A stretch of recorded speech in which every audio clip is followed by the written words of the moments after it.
अब हम लोग को देखना है फीचर ऑफ हेटेरोजेनस रिएक्शन, यही ना।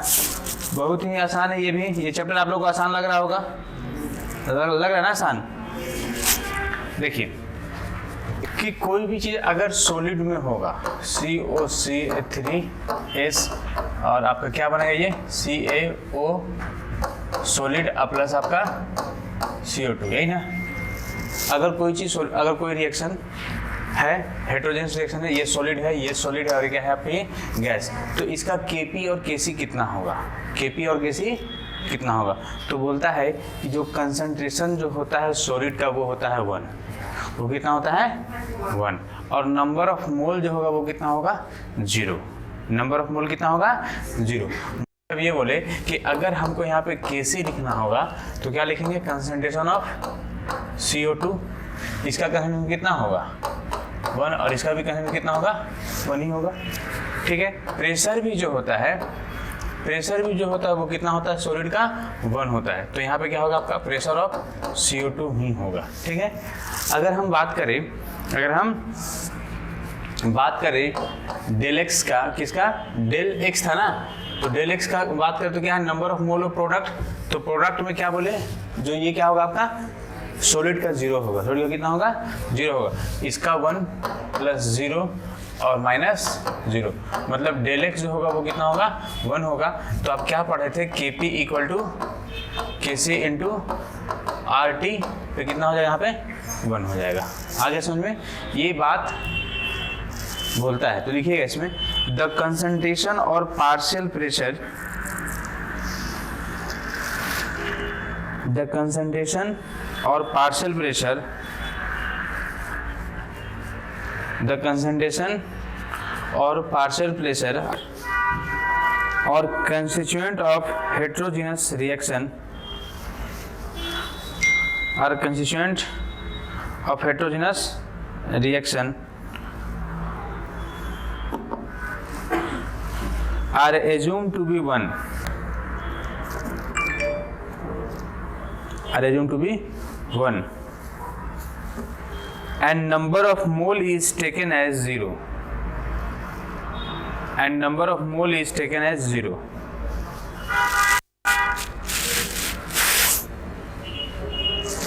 Number of mole is taken as 0, ठीक है।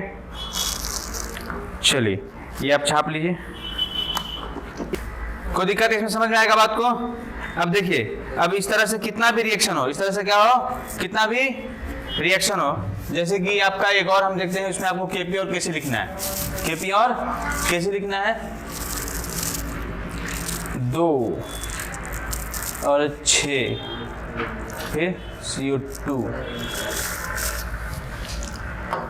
NH2CO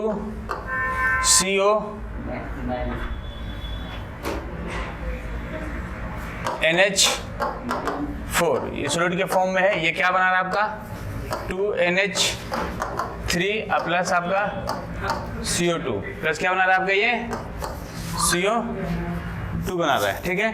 तो इसका आपको Kp और Kc लिखना है, Kp लिखना है और Kc लिखना है, और क्या लिखना है, ये आपका गैस, हाँ ये आपका गैस के फॉर्म में है और ये भी क्या है आपका ये गैस के फॉर्म में। अभी जो हम लोग का चल रहा है वो क्या है केमिकल इक्विलिब्रियम चल रहा है, तो इसका कुछ थ्योरी पार्ट्स है, कुछ अभी तक जो हम लोग देखे कुछ कौन कौन फैक्टर इक्विलिब्रियम पे अफेक्ट करता है, कौन कौन सा फैक्टर, तो कुछ इसका थ्योरी पार्ट जो है उसको हम लोग क्या करेंगे बाद में पढ़ेंगे, उसको क्या करेंगे हम लोग बाद में पढ़ेंगे। अभी हम लोग आयनिक इक्विलिब्रियम मतलब इसी तरह से वो भी है, जिस तरह से हम लोग पढ़े ना इसी तरह से सेम टू सेम है, तो उसी चीज को हम लोग क्या करते हैं अभी स्टार्ट करते हैं।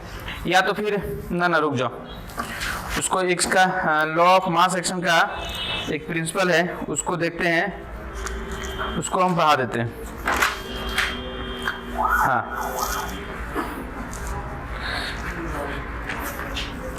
चलिए हो गया, यहाँ पे छाप लीजिए इसको आप लोग, मतलब बना लीजिए। इसका क्या बनेगा आपका Kp क्या होगा, pressure of NH3 into pressure of CO2, दोनों गैस के फॉर्म में है ना, सॉलिड को नहीं लिखेंगे ना, सिर्फ सॉलिड को नहीं लिखेंगे ना, कोई दिक्कत आ गया समझ में।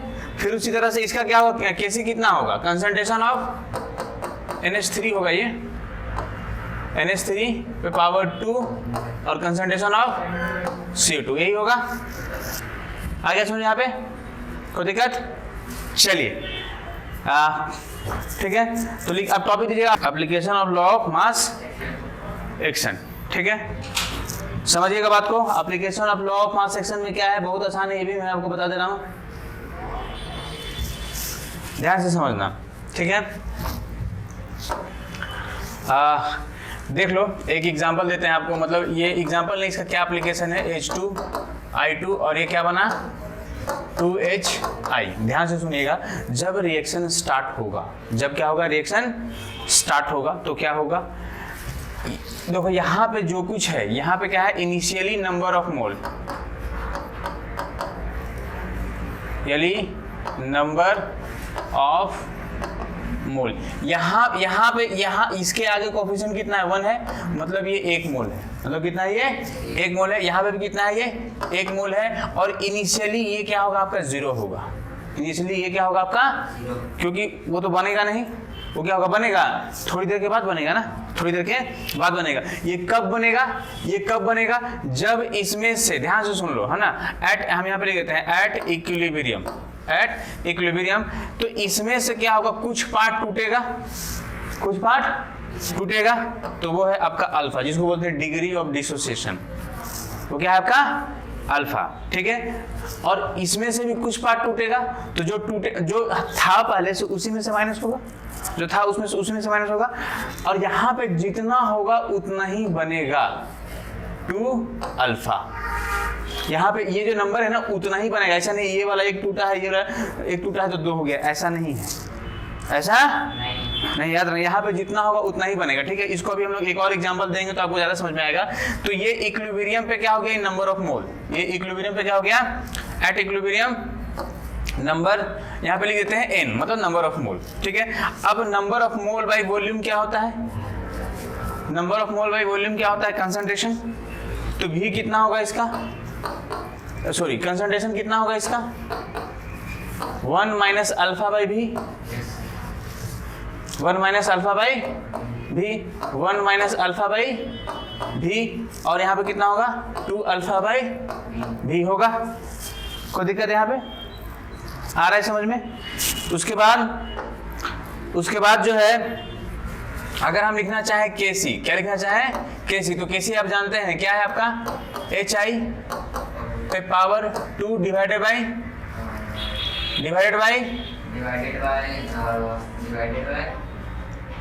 I2, और क्या आपका ये H2, यही ना, ये कंसंट्रेशन का साइन है, तो उसका कंसंट्रेशन कितना है, देखो तो यहाँ पे ये है कंसंट्रेशन, ये है कंसंट्रेशन, तो किसका कंसंट्रेशन, तो हम ये वैल्यू को जब यहाँ पुट करेंगे, जब वैल्यू को हम लोग यहाँ पे पुट करेंगे, तो Kc इक्वल टू कितना होगा, इसका वैल्यू कितना था, 2 अल्फा बाई V का क्या हो गया, यहाँ पे स्क्वायर हो गया, डिवाइडेड बाई इसका कितना वैल्यू है, 1 माइनस अल्फा और by V, 1 minus alpha by V। तो ये V से भी क्या होगा, कट जाएगा ना, ये कट जाएगा ना, ये कोई दिक्कत यहाँ पे, जब ये कट जाएगा तो कितना बचेगा यहाँ पे, इसको इधर ले जा रहे हैं, कितना बचेगा आपको यहाँ पे, 2 का स्क्वायर करेंगे तो कितना होगा, Kc इक्वल टू 4 अल्फा का square divided by 1 minus alpha का होल स्क्वायर। तो Kc इक्वल टू कितना होगा आपका यहाँ पे, 4 अल्फा का स्क्वायर। अल्फा जो है ना, अल्फा जो है वो बहुत छोटा है, अल्फा जो है वो क्या है, बहुत छोटा है 1 से, बहुत छोटा है 1 से। तो क्या हो जाएगा आपका Kc इक्वल टू कितना होगा, 4 अल्फा का स्क्वायर होगा। कोई दिक्कत, अल्फा दिया हुआ रहेगा, बोलेगा Kc निकालिए, अल्फा दिया हुआ रहेगा, बोलेगा Kc निकालिए। इसमें कॉम्पिटिटिव एग्जाम में यहाँ से क्वेश्चन आता है, कॉम्पिटिटिव एग्जाम में यहाँ पे क्वेश्चन आता है। ठीक है, तो ये देखिए, अब इसको लिखने से पहले हम आपको एक चीज समझाना चाहेंगे। इसको लिखने से, ये तो छाप लिए थे आप लोग, लिखने से पहले जैसे कि मान के चलो मेरे पास 2a है और प्लस आपका ये b है और ये बना रहा है c, ये क्या बना रहा है c। तो इनिशियली ये 2 मोल है और ये 1 मोल है और ये है 0, ये क्या है 0, ठीक है, कोई दिक्कत है ना। कुछ समय के बाद इसमें से जो है ये जितना है उतना ही निकलेगा, या फिर अल्फा ही लिखो, इसमें से क्या हुआ ये अल्फा निकला, इसमें क्या हुआ। लेकिन कैलकुलेशन को आसान करने के लिए हम क्या किए हैं, यहाँ पे जितना लिखे हैं आप उतना ही निकालिए, उतना ही 2 अल्फा, ठीक है 2। अब इसका पीछे रीजन क्या है सुन लो, जितना ये है उसी का कुछ परसेंटेज हटेगा, उसी का कुछ परसेंटेज हटेगा।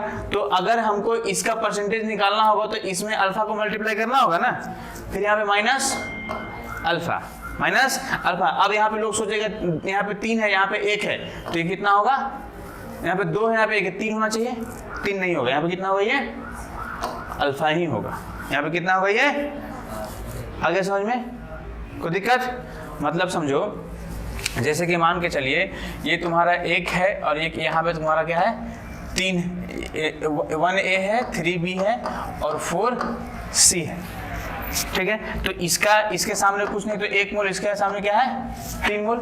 अगर ये 10 मोल होगा तो ये कितना होगा 30 मोल होगा।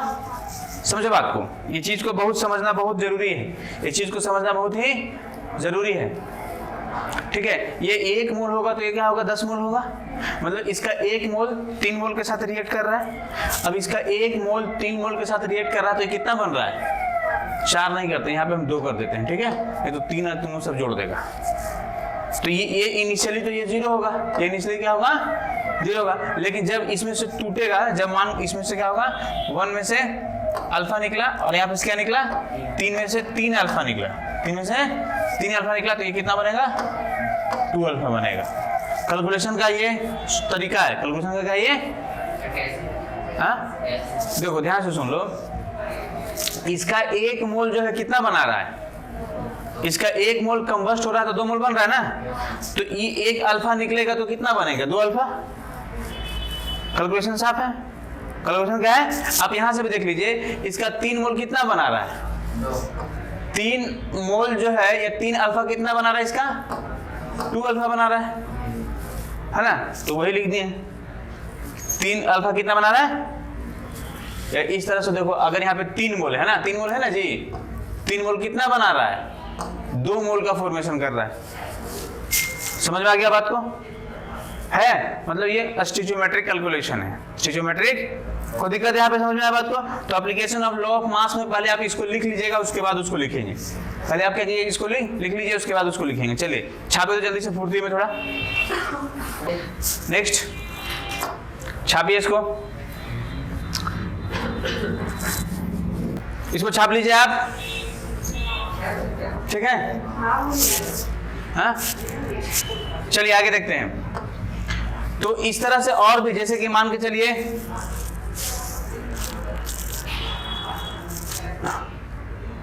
तुम लोगों ना ये जो चैप्टर था स्टेट ऑफ मैटर, ये किसमें, उसमें एक ना पार्शियल प्रेशर जो कि सिलेबस से हटा दिया गया, पार्शियल प्रेशर है, ठीक है ना, जो कि हटा दिया है, लेकिन उसको पढ़ना रहता है। उसको क्या करना है, उसको जो है ना, वो क्या होता है आपका पार्शियल प्रेशर जो होता है, पार्शियल प्रेशर ये है ना, देखो यहाँ पे काम आ रहा है।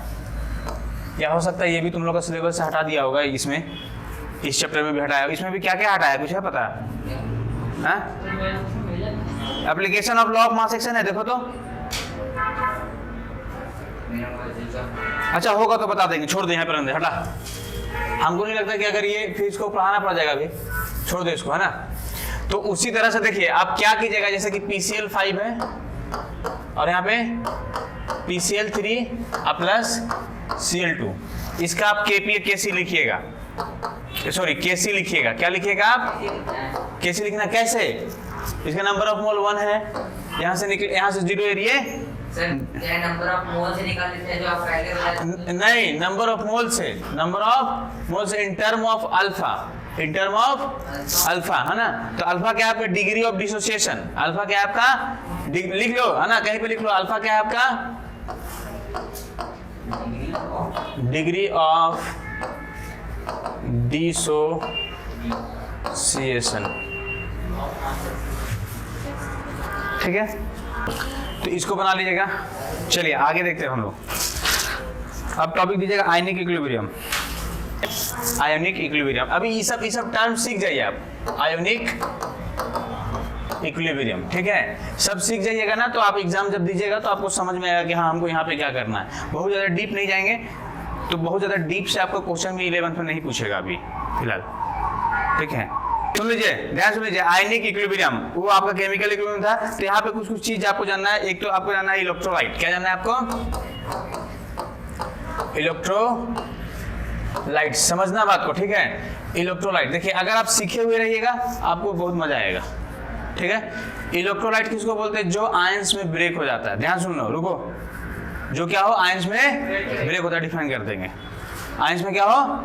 जो आयंस में ब्रेक हो उसको क्या बोलते हैं हम लोग? इलेक्ट्रोलाइट, ठीक है। अब ये इलेक्ट्रोलाइट दो तरह का होता है, एक होता है स्ट्रॉन्ग इलेक्ट्रोलाइट, एक होता है स्ट्रॉन्ग इलेक्ट्रोलाइट, और एक होता है वीक इलेक्ट्रोलाइट। ये क्या होता है? वीक इलेक्ट्रोलाइट, एक स्ट्रॉन्ग इलेक्ट्रोलाइट और एक क्या आपका? वीक इलेक्ट्रोलाइट, ठीक है। स्ट्रॉन्ग इलेक्ट्रोलाइट किसको बोलते हैं और वीक इलेक्ट्रोलाइट किसको बोलते हैं? कुछ खाली रट के आता है। स्ट्रॉन्ग इलेक्ट्रोलाइट किसको बोलते हैं? ध्यान से सुनना, समझना बात को। जो 100% जिसका डिग्री ऑफ डिसोसिएशन जो हो वो 100% हो, क्या हो? किताब में यही लिखा हुआ है। अब इसका मतलब क्या है, समझो बात को। इसका मतलब ये है, इलेक्ट्रोलाइट्स किसको बोलते हैं? जो आयंस में ब्रेक हो। तो कोई भी इलेक्ट्रोलाइट को अगर पानी में डालेंगे, कोई भी इलेक्ट्रोलाइट को अगर पानी में डालेंगे तो वो आयंस में ब्रेक हो जाएगा। वो क्या होगा? आयंस में ब्रेक हो जाएगा, ठीक है। तो हम क्या किए? HCl को पानी में डालें। किसको डालें? HCl को क्या किए हम? पानी में डालें, ठीक है। HCl को पानी में डालें, तो जैसे ही इसको पानी में डालेंगे तो H पे प्लस चार्ज और Cl पे माइनस चार्ज में टूट जाएगा। यही हुआ इलेक्ट्रोलाइट। यही क्या हुआ? जो आयंस में टूट जाता है, जो क्या होता है? आयंस में टूट जाता है, उसको हम लोग क्या बोलते हैं? इलेक्ट्रोलाइट। तो HCl को, नमक को भी पानी में डालते हैं ना, NaCl को, तो सोडियम अलग और क्लोरीन अलग हो जाता है। सोडियम अलग और क्लोरीन क्या होता है? अलग हो जाता है। तो ये है आपका इलेक्ट्रोलाइट। 100% का मतलब ये हुआ, 100% का मतलब ये हुआ कि अगर ये 10 मोल था, ये 10 मोलिक्यूल था, सपोज करो कितना था ये? 10 मोलिक्यूल था, तो ये 10 का 10 क्या हो गया?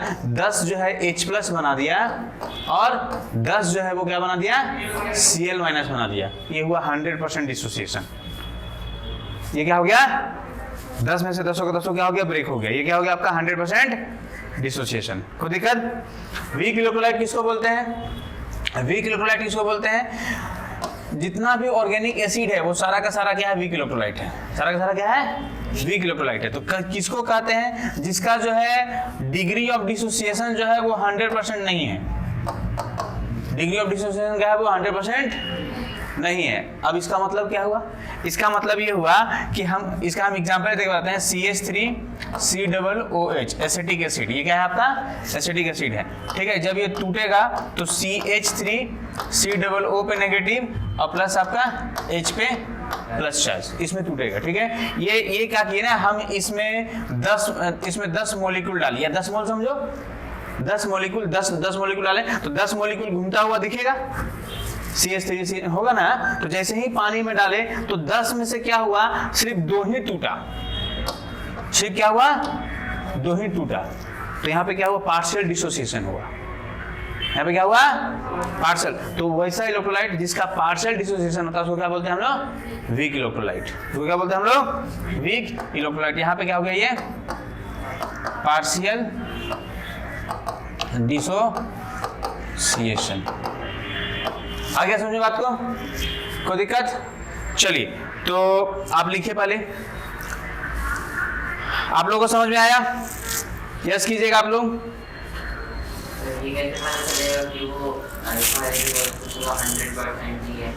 स्ट्रॉन्ग इलेक्ट्रोलाइट का एग्जांपल दे देते हैं, वीक इलेक्ट्रोलाइट का एग्जांपल दे देते हैं। आए समझ में? कौन वीक इलेक्ट्रोलाइट है, कौन स्ट्रॉन्ग इलेक्ट्रोलाइट है, आप लोगों को समझ में आया? चलिए, तो लिखिएगा इसमें इलेक्ट्रोलाइट लिखिएगा। Substance which dissociate into cation and anion.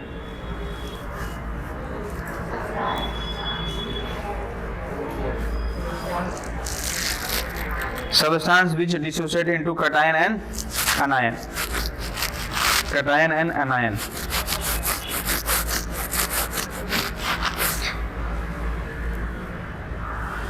in water is called electrolyte. Is called electrolyte.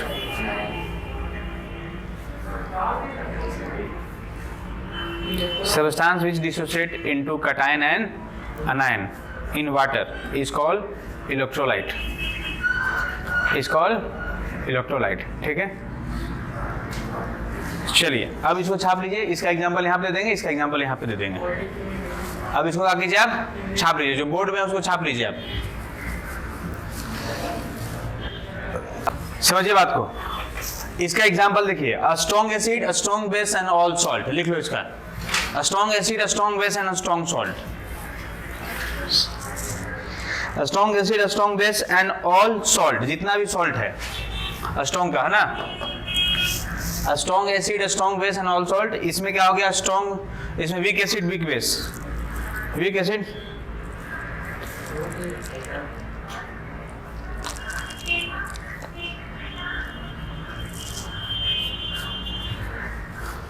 हाँ जी, कहीं पे भी हो सकता है, कोई भी वाटर पूछ रहे, कोई भी वाटर में डिसोसिएट होगा, 100% डिसोसिएशन कोई भी वाटर में रहे, ठीक है। इसका क्या होगा आपका, weak acid and weak base. चलिए आगे देखते हैं। तो इक्विलिब्रियम किसको बोलते हैं, आयनिक इक्विलिब्रियम किसको बोलते हैं, आयनिक इक्विलिब्रियम बोलते हैं, मतलब कि इक्विलिब्रियम बिटवीन इलेक्ट्रोलाइट्स। तो लिखिएगा आयनिक इक्विलिब्रियम, ठीक है। Equilibrium form by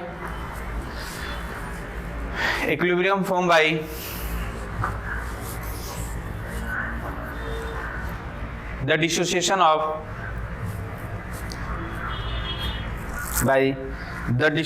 of electrolyte, the dissociation of electrolyte is called ionic equilibrium, is called ionic equilibrium। 6 बजा, देखो ये लोग भाग गया बेटा लोग, बताओ कौन लोग हैं, 2 लोग बचा हुआ है।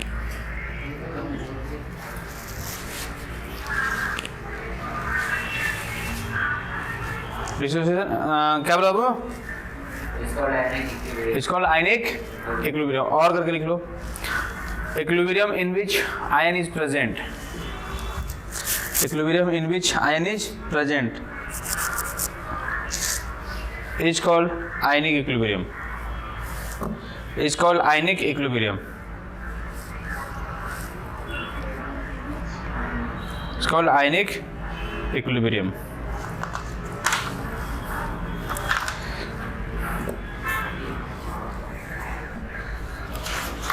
ठीक है, अब दीजिएगा ionization of weak acid, ionization of weak acid, ionization of weak acid.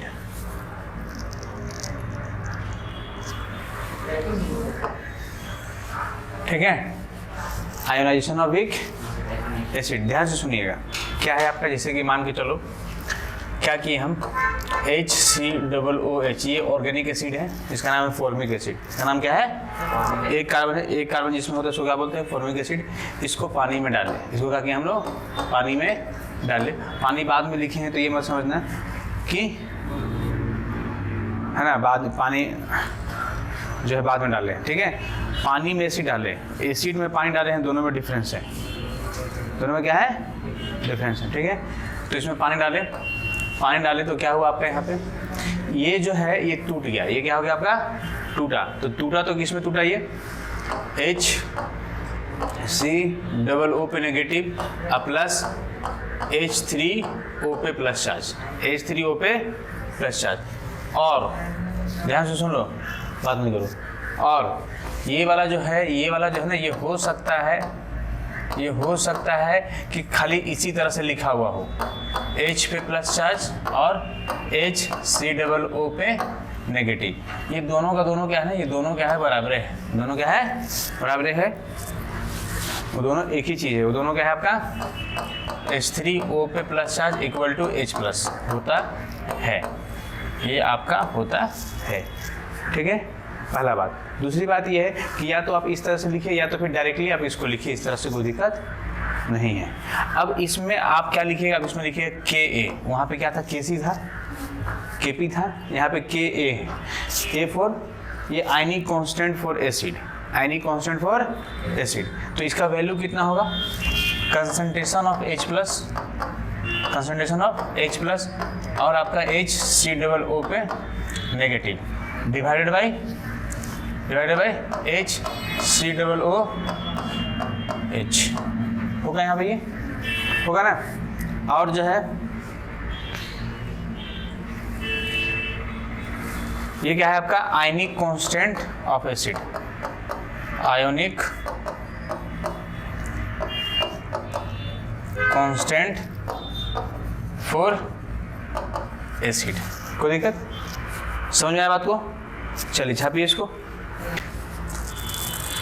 Ionization of weak, ionisation of weak base, base में क्या होगा, हम बेस ले लिए NaHOH, इसको H2O मिलाएं, क्या बना ये तुम्हारा, ये बना तुम्हारा NH4 पे प्लस चार्ज, OH पे माइनस चार्ज।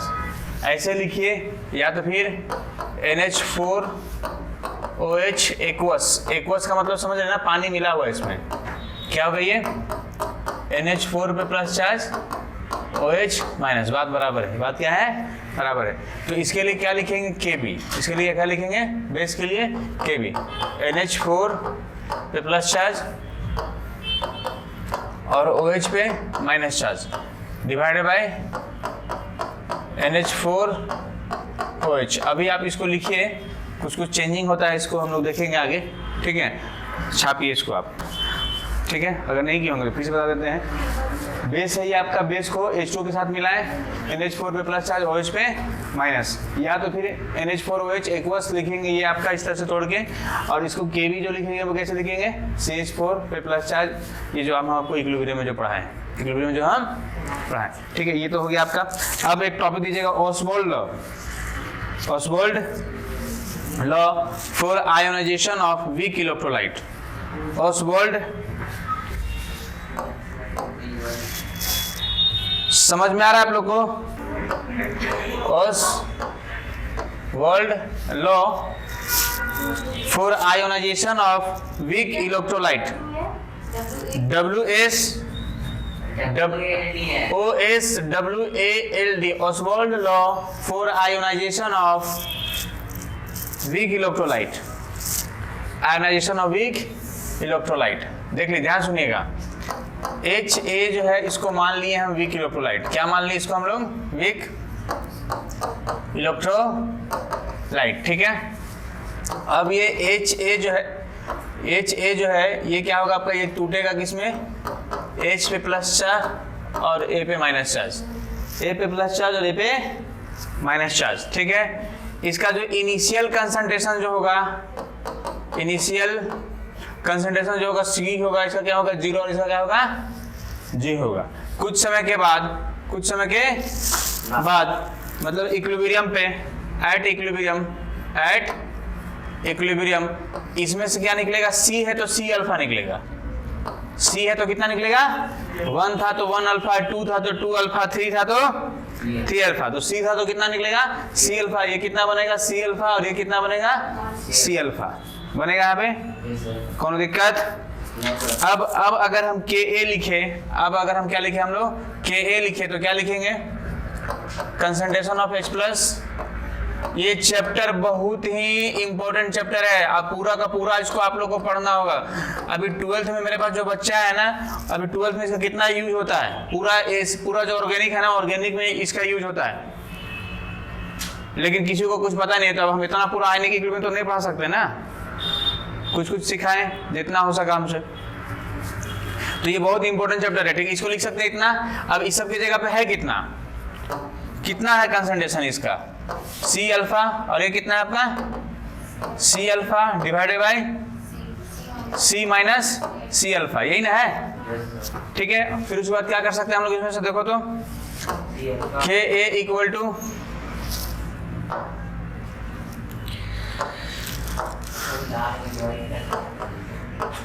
अरे लाल जो है ना बड़ा खतरनाक रंग है और मेरा फेवरेट रंग है। अरे पता नहीं हमको लाल रेड कलर जो है ना हमको बहुत भाता था पहले। मेरा फेवरेट कलर आपको पता है क्या है? हाँ ब्लैक। ब्लैक मेरा भी 3 को फेवरेट है, रेड ब्लैक और वाइट। 3 ये तीनों हमको एकदम इक्वली, ऐसा नहीं कि हम तीनों में अगर हमको डिसाइड करने बोले कि इस तीनों में किसी एक को चुनना है तो फिर हम वाइट को चुनेंगे, ठीक है, वाइट को चुनेंगे। और वैसे रेड भी जो है ना, जब हम हॉस्टल में रहते थे ना तो नीचे का ट्राउजर रेड, नीचे का चप्पल रेड, नीचे का चप्पल रेड, गंजी हो टी शर्ट हो सब रेड पहनते थे।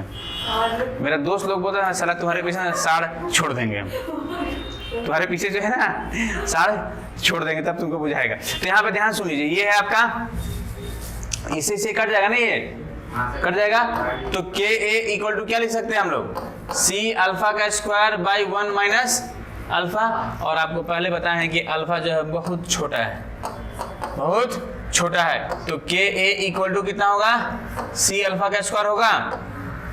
के ए कितना होगा आपका, ये सी अल्फा का स्क्वायर, ठीक है। तो अगर हम इसमें बात करें अल्फा के बारे में, देखिए ऑक्सफोर्ड लोग हम डिस्क्राइब कर रहे हैं ना, इससे पूछेगा क्वेश्चन आपसे, तो अल्फा इक्वल टू लिखना चाहे तो क्या लिखेंगे बोल तो, अल्फा इक्वल टू के ए बाई सी रूट अंडर लिखेंगे ना।